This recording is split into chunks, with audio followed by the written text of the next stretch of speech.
আসসালামু আলাইকুম, শুভেচ্ছা সহ সকলকে স্বাগত জানাচ্ছি চ্যানেল আই সংবাদে। এখনকার আয়োজন নিয়ে আপনাদের সাথে আছি আমি ফাবলিহা বুশরা। শুরুতেই চলুন দেখে নিই ফ্রেশ আটা ময়দা সুজি সংবাদ শিরোনামগুলো।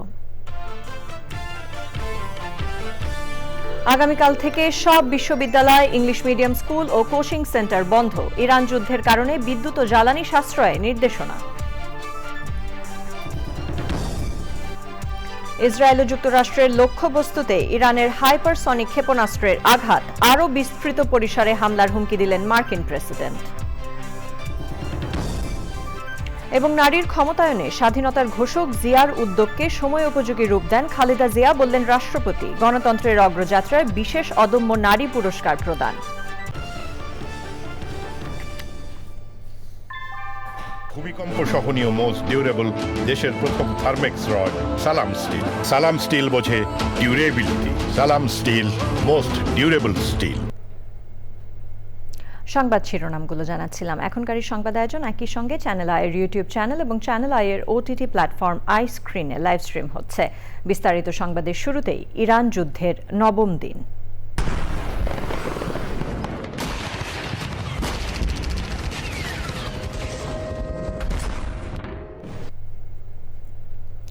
সোমবার থেকে দেশের সব সরকারি ও বেসরকারি বিশ্ববিদ্যালয়, ইংলিশ মিডিয়াম স্কুল ও কোচিং সেন্টার বন্ধ ঘোষণা করেছে সরকার। ইরান যুদ্ধের কারণে বিদ্যুৎ ও জ্বালানি সাশ্রয়ের জন্য ঈদ উল ফিতরের ছুটি এগিয়ে এনে প্রধানমন্ত্রীর নির্দেশে এই সিদ্ধান্ত নেওয়া হয়েছে। শিক্ষা মন্ত্রণালয় রবিবার এ সংক্রান্ত নির্দেশনা জারি করেছে। নির্দেশনায় বলা হয়, বৈশ্বিক সংকট মোকাবেলায় জাতীয় পর্যায়ে বিদ্যুৎ ও জ্বালানি সাশ্রয় করা অত্যন্ত জরুরি। পবিত্র রমজান উপলক্ষে আগামীকাল থেকে ঈদ উল ফিতরের জন্য বিশ্ববিদ্যালয়গুলোর একাডেমিক ক্যালেন্ডারে নির্ধারিত তারিখ পর্যন্ত সব পাবলিক ও বেসরকারি বিশ্ববিদ্যালয় বন্ধ থাকবে। এছাড়া বিদ্যুৎ সাশ্রয়ে বিশ্ববিদ্যালয় কর্তৃপক্ষকে বেশ কিছু নির্দেশনা দেওয়া হয়েছে। মন্ত্রিপরিষদ বিভাগের নির্দেশনা বাস্তবায়ন করে সব বিশ্ববিদ্যালয়কে এ সংক্রান্ত প্রয়োজনীয় ব্যবস্থা নিতে বলেছে শিক্ষা মন্ত্রণালয়।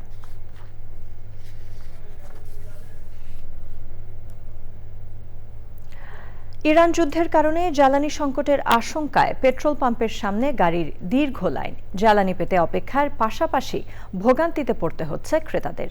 ক্রেতা সামলাতে হিমশিম খেতে হচ্ছে পাম্প কর্মীদের। এ অবস্থায় তেলের ডিপোতে সেনাবাহিনী ও ফিলিং স্টেশনে পুলিশ মোতায়েন করেছে সরকার। রাজধানীর তেজগাঁওয়ের একটি ফিলিং স্টেশন থেকে যুক্ত হচ্ছেন লুৎফর রহমান সোহাগ। বুশরা, মধ্যপ্রাচ্যে সংকট তৈরি হওয়ার পরে বাংলাদেশ সরকার বেশ কিছু সতর্কতামূলক পদক্ষেপ নিচ্ছে যাতে করে জ্বালানি তেলের ঘাটতি তৈরি না হয়। এর মধ্যে কিন্তু কোন যানবাহন কতটুকু তেল নিতে পারবে সেটিও তারা ঠিক করে দিয়েছে। এর ফলে মানুষের মধ্যে কিন্তু এক ধরনের অস্থিরতা তৈরি হয়েছে। অনেকে মনে করছে যে হয়তো জ্বালানি তেলের সংকট তৈরি হতে পারে। সেই কারণে আমরা যেটি দেখছি, পাম্পগুলোতে দীর্ঘ লাইন ধরে মানুষ জ্বালানি তেল নেওয়ার জন্য অপেক্ষা করছে। আমরা এখানে দেখছি যে কয়েক ঘন্টা অপেক্ষা করার পরে কিন্তু তেল নিতে পারছে অনেক গাড়ি। তো সেই কারণে পাম্পের যে কর্মকর্তা কর্মচারী রয়েছে তাদের সঙ্গে কিন্তু যারা যানবাহনের ড্রাইভার রয়েছেন তাদের আমরা দেখছি যে হাতাহাতির ঘটনাও ঘটছে। সব মিলিয়ে যে একটা বিশৃঙ্খল পরিস্থিতি তৈরি হচ্ছে সেটি সামলানোর জন্য এই পাম্প সহ বিভিন্ন পাম্পে কিন্তু পুলিশ মোতায়েন করা হয়েছে ইতিমধ্যে। এবং অনেকের মধ্যে অতিরিক্ত তেল নেওয়ারও একটি প্রবণতা আমরা দেখতে পেয়েছি। এবং কিছুক্ষণ আগে এখানে নির্বাহী ম্যাজিস্ট্রেট অভিযান চালিয়েছেন এবং তিনি কিন্তু কয়েকজনকে জরিমানাও করেছেন। তবে পাম্পের যে কর্মচারীরা রয়েছেন বা দায়িত্বশীল যারা রয়েছেন তারা কিন্তু বলছেন যে তারা সরকারি নিয়ম মেনে তারা আসলে তেল দেওয়ার চেষ্টা করছেন এবং যে ধরনের চাপ তৈরি হচ্ছে তারা আশা করছেন যে মধ্যপ্রাচ্যের সংকটটা যদি দ্রুত কেটে যায় তাহলে হয়তো এই ধরনের বিশৃঙ্খল পরিবেশটা দ্রুত এই শৃঙ্খলার মধ্যে চলে আসবে। বুশরা। সোহাগ, ধন্যবাদ আপনাকে। প্রথমবারের মতো হাইপারসনিক ক্ষেপণাস্ত্র ব্যবহার করে মধ্যপ্রাচ্যে মার্কিন ঘাঁটিগুলোতে হামলা চালিয়েছে ইরান। ইরানেও পাল্টা হামলা চালাচ্ছে ইসরায়েল ও যুক্তরাষ্ট্র।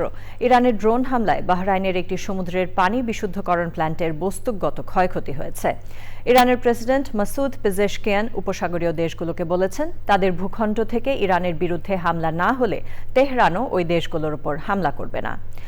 এদিকে ইরানের ওপর আরও কঠোর ও বিস্তৃত পরিসরে হামলার হুমকি দিয়েছেন মার্কিন প্রেসিডেন্ট ডোনাল্ড ট্রাম্প। সুব্রত গাইনের রিপোর্ট। মধ্যপ্রাচ্যে চলছে হামলা পাল্টা হামলা। যত দিন যাচ্ছে ততই উভয় পক্ষ হামলার তীব্রতা বাড়াচ্ছে। ইরানের তেল ক্ষেত্র ও তেল অবকাঠামোগুলোতে হামলা চালিয়েছে ইসরায়েল ও যুক্তরাষ্ট্র। হামলা হয়েছে একটি পানি সরবরাহ কেন্দ্রে। এছাড়া সামরিক ও বেসামরিক স্থাপনায় হামলা অব্যাহত রেখেছে যৌথ বাহিনী। পাল্টা হামলার তীব্রতা বাড়িয়েছে ইরানও। যুক্তরাষ্ট্র ও ইসরায়েলের ঘাঁটিতে হামলা চালাতে ইরান প্রথমবারের মতো ব্যবহার করেছে হাইপারসোনিক ফাতা ক্ষেপণাস্ত্র। এছাড়া ব্যালিস্টিক ইমাদ ক্ষেপণাস্ত্র দিয়েও হামলা চালাচ্ছে বলে জানা গেছে। ইরানের হামলায় কুয়েত আন্তর্জাতিক বিমানবন্দরের জ্বালানি ট্যাঙ্ক ও পাবলিক ইনস্টিটিউশন ফর সোশ্যাল সিকিউরিটির প্রধান ভবনে আগুন ধরার খবর পাওয়া গেছে। এছাড়া বাহরাইনের একটি সমুদ্রের পানি বিশুদ্ধকরণ প্ল্যান্টের অবকাঠামোর ব্যাপক ক্ষয়ক্ষতি হয়েছে। ইরান দাবি করেছে কয়েকদিন আগে বাহরাইনের একটি হোটেলে অবস্থানরত মার্কিন নৌবাহিনীর ফ্লিটের কর্মকর্তাদের লক্ষ্য করে চালানো হামলায় 21 মার্কিন সেনা নিহত হয়েছে। ওই ঘটনায় আহত হয় বেশ কয়েকজন মার্কিন নৌসেনা। ইরান যুদ্ধ নিয়ে ক্ষণে ক্ষণে মত বদলাচ্ছেন মার্কিন প্রেসিডেন্ট ডোনাল্ড ট্রাম্প। ইরানের বিরুদ্ধে কুর্দিদের কাজে লাগানোর গোয়েন্দা তথ্য ফাঁস হওয়ার পর ট্রাম্প বলেছেন কুর্দিরা হতাহত হন তা তিনি চান না। প্রতিবেশী দেশে হামলা হলে ইরানের ওপর আরও কঠোর ও বিস্তৃত পরিসরে হামলার হুমকি দিয়েছেন তিনি। অন্যদিকে ইরানের প্রেসিডেন্ট মাসুদ পেজেশকিয়ান উপসাগরীয় দেশগুলোর কাছে দুঃখ প্রকাশ করে বলেছেন তাদের ভূখণ্ড থেকে ইরানের বিরুদ্ধে হামলা বন্ধ না হলে তেহরানও ওই দেশগুলোর উপর আক্রমণ করবে না। ইরানের অ্যাসেম্বলি অব এক্সপার্টস দেশটির সর্বোচ্চ নেতা আয়াতুল্লাহ আলী খামেনির উত্তরসূরি কে হবেন সে বিষয়ে ঐক্যমত্যে পৌঁছেছেন। পরিষদের এক সদস্য জানিয়েছেন নিয়োগ প্রক্রিয়া এখনও কিছু জটিলতা রয়ে গেছে। নিরাপত্তা পরিস্থিতি ও প্রক্রিয়াগত কিছু সমস্যার কারণে আনুষ্ঠানিক ঘোষণা এখনও দেওয়া হয়নি। Subrata Gain, Channel I. এবার অন্যান্য খবর। গণতন্ত্রের অগ্রযাত্রায় বিশেষ অদম্য নারী পুরস্কার পেয়েছেন সাবেক প্রধানমন্ত্রী বেগম খালেদা জিয়া। আন্তর্জাতিক নারী দিবসে রাজধানীর ওসমানী স্মৃতি মিলনায়তনে ব্যারিস্টার জায়মা রহমানের হাতে পুরস্কার তুলে দিয়ে রাষ্ট্রপতি মোহাম্মদ শাহাবুদ্দিন বলেন, স্বাধীনতার ঘোষক শহীদ রাষ্ট্রপতি জিয়াউর রহমান নারীর রাজনৈতিক ও অর্থনৈতিক ক্ষমতায়নে যে গুরুত্ব দিয়েছিলেন সেটিকে আরও শক্তিশালী ও সময়োপযোগী রূপ দেন দেশনেত্রী বেগম খালেদা জিয়া। চকর মালিথার রিপোর্ট। 1991 থেকে 96, 2001 থেকে 2006 সাল পর্যন্ত বাংলাদেশের 3 বারের প্রধানমন্ত্রী বেগম খালেদা জিয়া, যিনি বাংলাদেশের প্রথম নারী প্রধানমন্ত্রী হিসেবে রাষ্ট্র ক্ষমতায় থেকে এবং ক্ষমতার বাইরে সবসময় সোচ্চার ছিলেন গণতন্ত্র ও নারীর ক্ষমতায়ন নিয়ে। নারী শিক্ষার বিস্তার সহ দেশের নারীদের জন্য রেখেছেন অপরিসীম অবদান। মহিয়সী এই নারীকে এবারের আন্তর্জাতিক নারী দিবসে প্রদান করা হলো গণতন্ত্রের অগ্রযাত্রায় বিশেষ অদম্য নারী পুরস্কার। রাজধানীর ওসমানী স্মৃতি মিলনায়তনে খালেদা জিয়ার নাতনি ব্যারিস্টার জাইমা রহমানের হাতে এবং আর্ট বিভাগ থেকে শ্রেষ্ঠ আরও 5 জনকে এই অদম্য নারী পুরস্কার তুলে দেন রাষ্ট্রপতি মোহাম্মদ শাহাবুদ্দিন। বেগম খালেদা জিয়ার পুত্রবধূ এবং অনুষ্ঠানের বিশেষ অতিথি ডাক্তার জুবাইদা রহমান তার বক্তৃতায় বলেন, খালেদা জিয়ার সংগ্রামী জীবন ভবিষ্যৎ প্রজন্মের প্রেরণার উৎস। গণতন্ত্র অগ্রগায়নের অদম্য বেগম খালেদা জিয়া, গণতন্ত্রের মা। শত অত্যাচার অবিচারের ফলেও তিনি ছিলেন আপোষহীন, ধৈর্যে অবিচল। তার স্মৃতি চির অব্যয়, চির অক্ষয়, অমর। তার জীবন গুরুত্বপূর্ণ শিক্ষা দেয় নারীর শক্তি তার দৃঢ়তায় আর নেতৃত্বের শক্তি তার সাহসে। রাষ্ট্রপতি তার ভাষণে দেশে নারীর অগ্রযাত্রায় শহীদ রাষ্ট্রপতি জিয়াউর রহমান এবং বাংলাদেশের প্রথম নারী প্রধানমন্ত্রী বেগম খালেদা জিয়ার অবদান তুলে ধরেন। নারীর রাজনৈতিক ও অর্থনৈতিক ক্ষমতায়নের বিষয়টি গুরুত্ব দিয়ে স্বাধীনতার ঘোষক শহীদ রাষ্ট্রপতি জিয়াউর রহমান 1976 সালে রাষ্ট্রপতির সচিবালয়ে প্রথম নারী বিষয়ক দপ্তর প্রতিষ্ঠা করেন। শহীদ রাষ্ট্রপতি জিয়াউর রহমান যে ভিত্তি স্থাপন করেছিলেন সেটিকে আরও শক্তিশালী ও সময়োপযোগী রূপ দেন দেশনেত্রী বেগম খালেদা জিয়া। তিনি মেয়েদের জন্য প্রাথমিক শিক্ষা বাধ্যতামূলক এবং দ্বাদশ শ্রেণী পর্যন্ত অবৈতনিক শিক্ষা চালু করেন। নারী শিক্ষার হার বাড়াতে বেগম খালেদা জিয়া মেয়েদের জন্য শিক্ষা উপবৃত্তি চালু করেন। নারীদের জন্য বর্তমান সরকারের বিভিন্ন কর্মসূচির প্রশংসা করেন রাষ্ট্রপতি। বর্তমান সরকারও নারী শিক্ষার প্রসারে গুরুত্ব দিচ্ছে। অর্থনৈতিকভাবে পিছিয়ে পড়া নারীদের ক্ষমতায়নের লক্ষ্যে সরকার ফ্যামিলি কার্ড কর্মসূচি গ্রহণ করেছে। আজকের পদক্ষেপ আগামীর ন্যায় বিচার, সুরক্ষিত হোক নারী ও কন্যার অধিকার। রাষ্ট্রপতি বলেন, সার্বজনীন বাস্তবতায় এবারের এই প্রতিপাদ্য খুবই প্রাসঙ্গিক। চকর মালিথা, চ্যানেল আই, ঢাকা। ইনকিলাব মঞ্চের আহ্বায়ক শহীদ শরীফ ওসমান বিন হাদি হত্যাকাণ্ডের পলাতক 2 আসামি ফয়সাল ও আলমগীরকে গ্রেফতার করে রিমান্ডে জিজ্ঞাসাবাদ করেছে ভারতের পশ্চিমবঙ্গ পুলিশের স্পেশাল টাস্ক ফোর্স। অবৈধভাবে ভারতে অবস্থানের পর পশ্চিমবঙ্গের বনগাঁও সীমান্ত পথে বাংলাদেশে প্রবেশের চেষ্টার সময় শনিবার রাতে তাদের গ্রেফতার করা হয়। ভারতীয় বার্তা সংস্থা ANI জানিয়েছে, অবৈধ অভিবাসী হিসেবে গ্রেফতার দুজন রাহুল ওরফে ফয়সাল মাসুদ করিম ও আলমগীর হোসেন। ভারতীয় স্পেশাল টাস্ক ফোর্সের জিজ্ঞাসাবাদে গ্রেফতার দুজন জানিয়েছেন, ঢাকায় ওসমান হাদি হত্যায় সন্দেহভাজন হিসেবে নাম আসার পর গ্রেফতার এড়াতে তারা অবৈধভাবে মেঘালয় সীমান্ত দিয়ে ভারতে প্রবেশ করে। অভিবাসী আইনে তাদের বিরুদ্ধে মামলা হয়েছে। আদালতে হাজির করে জিজ্ঞাসাবাদের জন্য দুজনকে রিমান্ডে নিয়েছে টাস্ক ফোর্স। গত 12ই ডিসেম্বর জুম্মার নামাজের পর নির্বাচনী প্রচারণার সময় ওসমান হাদিকে খুব কাছ থেকে গুলি করা হয়। মাথায় গুলিবিদ্ধ হয়ে 6 দিন পরে মারা যান জুলাই যোদ্ধা হাদি। গোয়েন্দা পুলিশ ওই মামলায় আওয়ামী লীগ নেতা ফয়সাল ও যুবলীগ নেতা আলমগীর সহ অন্যদের অভিযুক্ত করে আদালতে চার্জশিট দেয়। তবে আদালত তাতে সন্তুষ্ট না হয়ে অধিকতর তদন্তের জন্য মামলাটি সিআইডিতে পাঠায়। প্রিয় দর্শক, আপনারা দেখছেন চ্যানেল আই সংবাদ। সময় হয়ে গেল একটি বিরতি নেবার। বিরতির পর অন্যান্য খবরের সাথে আরো জানিয়ে ফিরব। বিরতির পর সাথে থাকার জন্য ধন্যবাদ সবাইকে। নারীরা নেতৃত্ব দিলে সমাজ দৃঢ় ও সাহসী হয় বলে মন্তব্য করেছেন পররাষ্ট্র প্রতিমন্ত্রী শামা ওবায়েদ।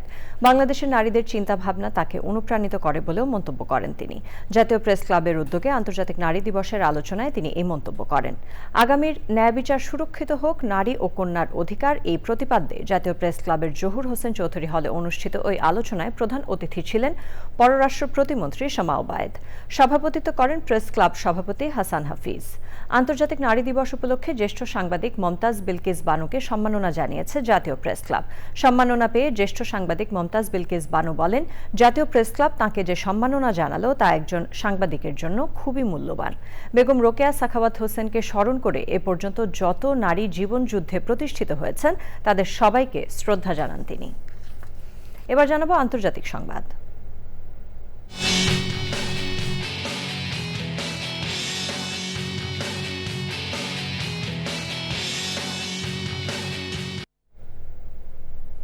নেপালের সাধারণ নির্বাচনে ভোট গণনায় এগিয়ে আছে কাঠমান্ডুর সাবেক মেয়র ও র্যাপার বলেন্দ্র সাহার দল রাষ্ট্রীয় স্বতন্ত্র পার্টি RSP। অন্য প্রতিদ্বন্দ্বী দলগুলোর মধ্যে রয়েছে সাবেক প্রধানমন্ত্রী কেপি শর্মা ওলির Communist Party of Nepal UML এবং গগন থাপার নেপালি কংগ্রেস। বিবিসি জানিয়েছে, শনিবার সন্ধ্যা পর্যন্ত ভোট গণনায় মধ্যপন্থী রাষ্ট্রীয় স্বতন্ত্র পার্টি RSP 165টি সরাসরি নির্বাচিত আসনের 2/3 বেশি জায়গায় এগিয়ে আছে। বড় ব্যবধানে নেপালি কংগ্রেস দ্বিতীয় অবস্থানে এবং UML তৃতীয় অবস্থানে রয়েছে। ভোটের চূড়ান্ত ফল পেতে সপ্তাহ খানেক লাগতে পারে বলে ধারণা করা হচ্ছে। পাহাড়ি দেশ নেপালে ভোট গণনা ঐতিহ্যগতভাবে ধীর গতির এবং দূরবর্তী অঞ্চলগুলো থেকে ব্যালট আনার জন্য হেলিকপ্টার ব্যবহার করতে হয়। আবারও সময় হয়ে গেল একটি বিরতি নেবার। বিরতির পর খেলার খবরে জানিয়ে ফিরব। বিরতির পর আবারও আমন্ত্রণ চ্যানেল আই সংবাদে। ধানমন্ডি ফরেস্ট লাউঞ্জে স্পেশালাইজড হেলথ কেয়ার ফাউন্ডেশন বাংলাদেশের উদ্যোগে ইফতার ও দোয়া মাহফিল অনুষ্ঠিত হয়েছে। এর আগে অনুষ্ঠিত সংক্ষিপ্ত আলোচনায় বক্তারা বলেন, বিশেষ চাহিদা সম্পন্ন এবং বার্ধক্যজনিত রোগীর স্বাস্থ্যসেবার নীতিমালা প্রণয়ন ও বাস্তবায়ন প্রয়োজন। তাদের চাহিদার উপর ভিত্তি করে স্বাস্থ্যসেবার মান উন্নয়নে তৃণমূল ভিত্তিক সরকারি বেসরকারি 2 পর্যায়ের উদ্যোগ গ্রহণের আহ্বান জানান বক্তারা। অনুষ্ঠানে সভাপতিত্ব করেন ফাউন্ডেশনের প্রতিষ্ঠাতা ও প্রধান নির্বাহী অধ্যাপক ডক্টর সালাউদ্দিন আল আজাদ। এছাড়া ডক্টরস অ্যাসোসিয়েশন অব বাংলাদেশ ড্যাবের secretary general doctor Jahirul Islam Shakil, senior vice president professor doctor Abul Kenan সহ দেশের প্রথিত যশা চিকিৎসক, অধ্যাপক এবং দক্ষিণ পূর্ব এশিয়ার বিশিষ্ট চিকিৎসক ও গবেষকরা উপস্থিত ছিলেন। এবার জানাবো খেলার খবর।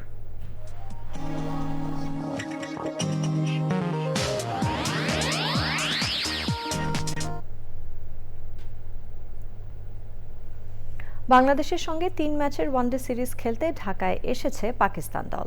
8ই মার্চ দিবাগত রাতে হজরত শাহজালাল আন্তর্জাতিক স্টেডিয়ামে পা রাখে অধিনায়ক শাহিন শাহ আফ্রিদির দল। 11ই মার্চ হবে বাংলাদেশ পাকিস্তান 3 ম্যাচ সিরিজের প্রথম ওয়ানডে। সিরিজের সবগুলো ম্যাচ সরাসরি দেখা যাবে দেশের জনপ্রিয় ওটিটি প্ল্যাটফর্ম আই স্ক্রিনে। বাংলা ধারা বিবরণী প্রচার করবে রেডিও ভূমি 92.8।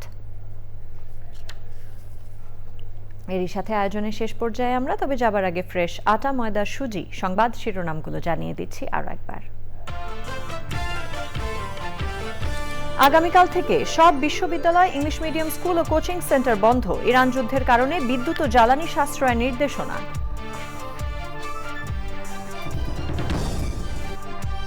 ইসরায়েল ও যুক্তরাষ্ট্রের লক্ষ্যবস্তুতে ইরানের হাইপারসনিক ক্ষেপণাস্ত্রের আঘাত। আরও বিস্তৃত পরিসরে হামলার হুমকি দিলেন মার্কিন প্রেসিডেন্ট। এবং নারীর ক্ষমতায়নে স্বাধীনতার ঘোষক জিয়ার উদ্যোগকে সময়োপযোগী রূপ দেন খালেদা জিয়া, বললেন রাষ্ট্রপতি। গণতন্ত্রের অগ্রযাত্রায় বিশেষ অদম্য নারী পুরস্কার প্রদান। আমাদের পরবর্তী সংবাদ দেখার আমন্ত্রণ জানিয়ে শেষ করছি। ধন্যবাদ সবাইকে।